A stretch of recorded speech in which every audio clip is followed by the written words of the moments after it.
uns aos outros e amar, porque Jesus está em cada um de nós, porque Ele o disse, como também São Paulo afirma: vós sois, no Espírito Santo, casa de Deus.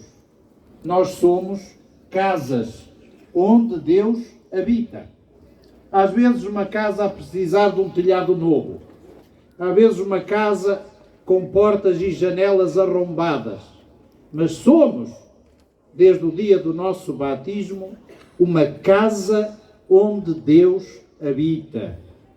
Ora, ninguém, por educação ao vizinho, atira pedras contra as janelas, nem deve andar a fazer pinturas, não é? Com frases obscenas, às vezes, nas paredes da casa do vizinho. Assim nós também, se cada um de nós é uma casa de Deus, não devemos maltratar a casa onde Deus habita. Então Paulo dizia que nós somos concidadãos dos santos, membros da família de Deus. Temos a Deus por Pai, a Jesus por irmão, por isso somos irmãos. Somos da família de Deus, edificados sobre o alicerce dos apóstolos. A igreja que somos, o cristão que cada um é, tem a sua vida, a sua fé, a igreja, edificada em alicerces, que são os apóstolos. Por sua vez, temos a pedra angular, sem a qual o edifício cai. Esta pedra angular que segura todo o edifício é Jesus Cristo, porque a igreja é dele, não é dos apóstolos. Pedro conduz, orienta os meus cordeiros, as minhas ovelhas. Sobre esta pedra que és tu, edificarei a minha igreja. A igreja é de Jesus, os cordeiros são de Jesus, não são de Pedro. Mas o alicerce da igreja e da nossa fé são os apóstolos. Desde o dia do nosso batismo, nós tornámos-nos pedras vivas que constroem a igreja neste mundo, mas também já na eternidade. Não sei se já pensaste nisto. A única cidade no mundo que também está construída no céu é Jerusalém. No nosso país temos uma cidade chamada Bragança. No Brasil há duas Braganças.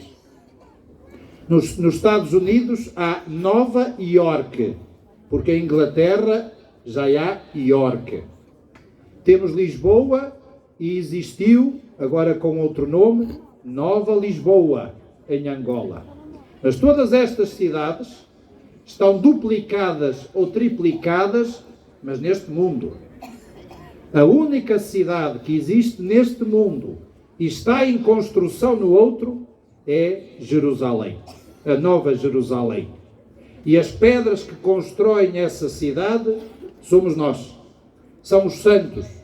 Cada santo que chega ao céu é mais uma pedra que torna a cidade de Jerusalém, a Nova Jerusalém, uma cidade bela, bem edificada, que tem como alicerces os 12 apóstolos e Cristo como pedra angular.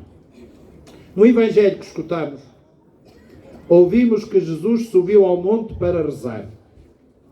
Jesus sobe frequentemente ao monte porque o monte é um lugar de encontro com Deus. Estamos mais perto do céu, estamos mais perto de Deus no alto do monte. E vai para rezar. Quando Jesus tem grandes decisões a tomar, vai rezar. Vai falar com o Pai, vai-lhe pedir conselho.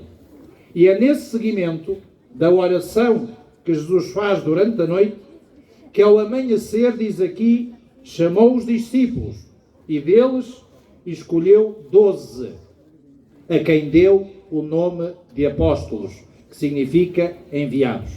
O Senhor chama para depois enviar.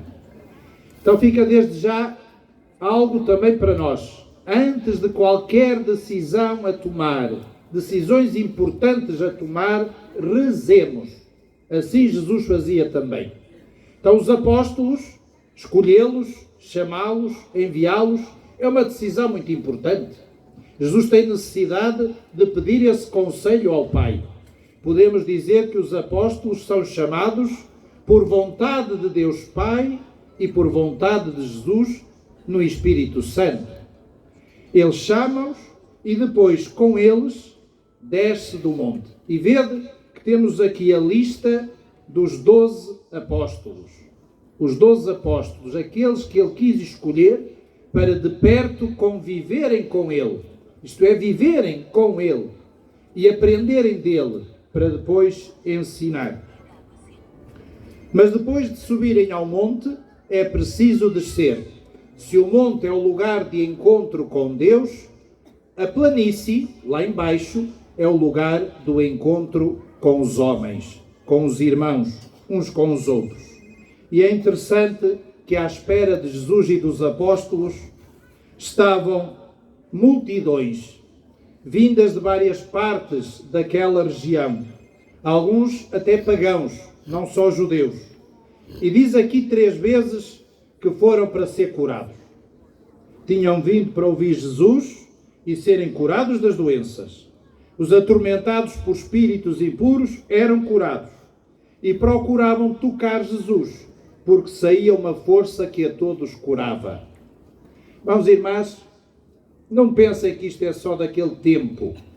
A cura dá-se ainda hoje. Os milagres ainda hoje acontecem. Podem não ser tão espaventosos, podem não dar tanto nas vistas, mas curas físicas e, sobretudo, espirituais continuam. Olhai, a melhor terapia para o nosso mundo doente é o Evangelho. O melhor médico é Cristo. A melhor terapia é Jesus. Não são curandeiros, não são as ervas. Ainda hoje, a melhor cura, o melhor remédio, o melhor médico é Cristo e o seu Evangelho, como há 2000 anos pelas terras da Palestina. Entre estes apóstolos que o Senhor chama, entre os alicerces da Jerusalém, entre os alicerces da nossa própria fé, estão estes apóstolos, entre os quais São Simão. São Simão foi já chamado o mais desconhecido dos apóstolos. O mais desconhecido. Porquê? Porque dele pouquíssimo sabemos. Sabemos muito mais do rei Herodes do que sabemos de São Simão. Sabemos mais de Pôncio Pilatos do que sabemos de São Simão. Sabemos mais de Caifás ou Anás do que de São Simão. Mas hoje não estamos aqui a celebrar nem Caifás, nem Anás, nem Pilatos, nem Herodes. Estamos a celebrar São Simão, o grande desconhecido entre os apóstolos. Desconhecido porquê? Sabemos apenas o nome e sabemos uma espécie de apelido, um epíteto. Simão, o cananeu, ou Simão chamado Zelota ou Zelotes. Cananeu e Zelota é a mesma coisa.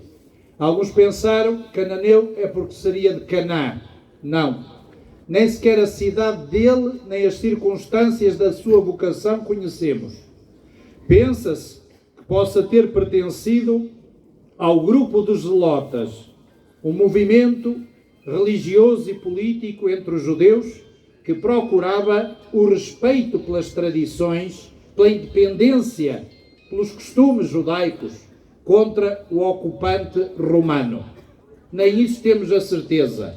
Se fazia parte desse grupo que procurava restaurar a independência de Israel, ou se simplesmente era um homem profundamente religioso, zeloso da lei de Deus, dos usos e costumes judaicos, e que depois se tornou zeloso, dedicado da causa de Jesus Cristo, da causa do Evangelho.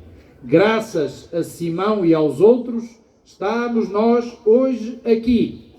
A nossa fé encontra alicerce em Simão, em Judas Tadeu, em Pedro, em Paulo, Matias, Barnabé, todos esses ao longo da história, mas particularmente estes 12. Graças a eles, somos cristãos, estamos hoje aqui. Simão, o desconhecido, é apóstolo de Jesus e isso nos basta para saber o quanto trabalhou para que a fé se espalhasse pelos 4 cantos do mundo. É bom festejarmos São Simão e olharmos para este homem, para este apóstolo, e vermos a nós quase como num espelho.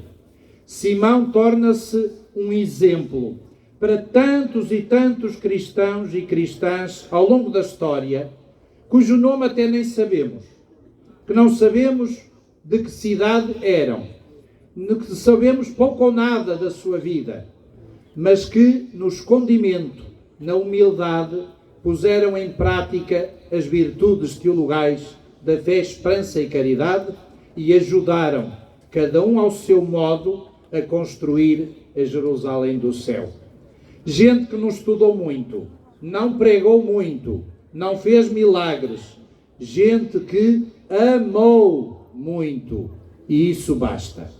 Simão, o apóstolo, de quem pouco se sabe, é modelo para todos nós, que não necessitamos de dar nas vistas, nem devemos dar, que não somos carreiristas na igreja, mas que procuramos cada um, na sua vocação, porque também fomos chamados pelo nosso batismo, cada um recebeu um nome, e é assim que o batismo começa, que nome escolhestes para o vosso filho ou filha, cada um de nós chamados a uma missão, deve também exercê-la, vivê-la a seu modo e assim, praticando o Evangelho, levá-lo aos outros, sendo também um alicerce na fé uns dos outros. Irmãos e irmãs, o Papa Francisco, já em 2018, no dia de São José, escreveu um documento muito bonito, pequenino, mas muito rico, que se chama Gaudete et Exultate, alegrai-vos e exultai. É um documento, uma exortação sobre o chamamento à santidade nos tempos atuais, que a santidade não é só do tempo dos apóstolos, a santidade não passa de moda, dizia Bento XVI. Eu leio um bocadinho só, uma passagem que é para nós. Para ser santo, não é necessário ser bispo, sacerdote, religiosa ou religioso. Muitas vezes somos tentados a pensar que a santidade esteja reservada apenas àqueles que têm a possibilidade de se afastar das ocupações comuns para dedicar muito tempo à oração. Não é assim. Todos somos chamados a ser santos, vivendo com amor e oferecendo o próprio testemunho nas ocupações de cada dia, onde cada um se encontra. És uma consagrada ou um consagrado? Sê santo, vivendo com alegria a tua doação. Estás casado? Sê santo, amando e cuidando do teu marido ou da tua esposa, como Cristo faz com a Igreja. És um trabalhador? Sê santo, cumprindo com honestidade e competência o teu trabalho ao serviço dos irmãos. És progenitor, avô ou avó? Sê santo, ensinando com paciência as crianças a seguirem Jesus. Tens autoridade? Sê santo, lutando pelo bem comum e renunciando aos teus interesses pessoais. Irmãos e irmãs, também nós, como Jesus e os apóstolos, subimos a este monte e procuramos aqui estar em contacto com Deus, no modo especial, nesta celebração, na Eucaristia, onde Jesus se faz presente na sua palavra e no pão. Mas depois vai ser preciso descer para o dia a dia, para a planície, depois nos encontrarmos com Deus através de São Simão, vamos encontrar com o nosso próximo, uns com os outros. Eu sei que muitos de vós aproveitam este dia para virem cá dar provas da sua fé e do seu amor a São Simão, cumprindo aqui promessas. Deixo-vos um desafio. As melhores promessas não são as que fazemos na nossa terra para vir cumprir hoje aqui a São Simão. As melhores promessas são as que fazemos hoje aqui para cumprir na nossa terra. Sobretudo, a promessa de sermos mais e melhores cristãos. Assim seja.